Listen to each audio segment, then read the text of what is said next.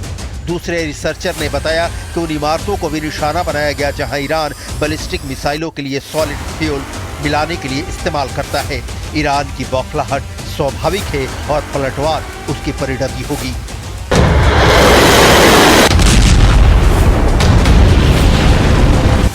लेकिन दुनिया को जो डर सता रहा है वो परमाणु युद्ध का है। रूस यूक्रेन जंग में पुतिन और उनके सिपह सालार दर्जनों बार परमाणु बम गिराने की धमकी दे चुके हैं। हालांकि अभी इसकी कोई संभावना नहीं दिख रही। इसराइल और ईरान परमाणु शक्ति संपन्न है। इसराइल जंग अपने अस्तित्व के लिए चुनौती मानेगा और ईरान भी अपनी साख्त बचाने के लिए किसी भी हद तक जा सकता है। ईरान और इसराइल के बीच जमीनी जंग होने की आशंका कम है। ऐसे में हवाई हमले होंगे और तब परमाणु बम सबसे विनाशक विकल्प के तौर पे दिखेगा। तो अब सवाल है कि ईरान ने हमला किया तो इजराइल का क्या है फिर से पलटवार का प्लान। इजराइल का ट्रैक रिकॉर्ड कहता है कि वो हमलावर को छोड़ता नहीं। तारीखों के फंदे में फंसे बिना दिन, हफ्ते, महीने, वर्षों इंतजार जरूर करता है, लेकिन पलटवार की गारंटी होती है। यहाँ एक बात और जिसकी आशंका जताई जा रही है कि क्या इस बार ईरान के पलटवार करने पर इजराइल जवाबी कार्रवाई तत्काल शुरू कर देगा। इसका जवाब किसी के पास नहीं है। हाँ, इतना जरूर है कि इजराइल 7 अक्टूबर 2023 को अपने ऊपर हमास के हमले के बाद और 8 अक्टूबर को हमास के खात्मे के लिए छेड़ी जंग के बाद से ही युद्ध मुद्रा में है।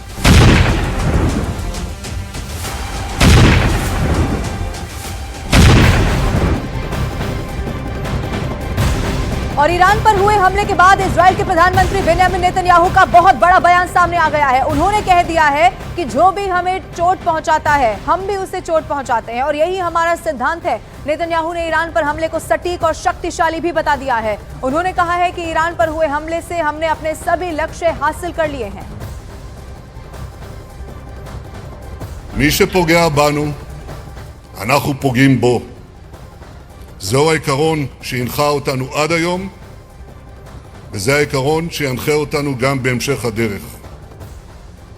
התקיפה באיראן הייתה מדויקת ועוצמתית, והשיגה את כל מטרותיה. और आज हम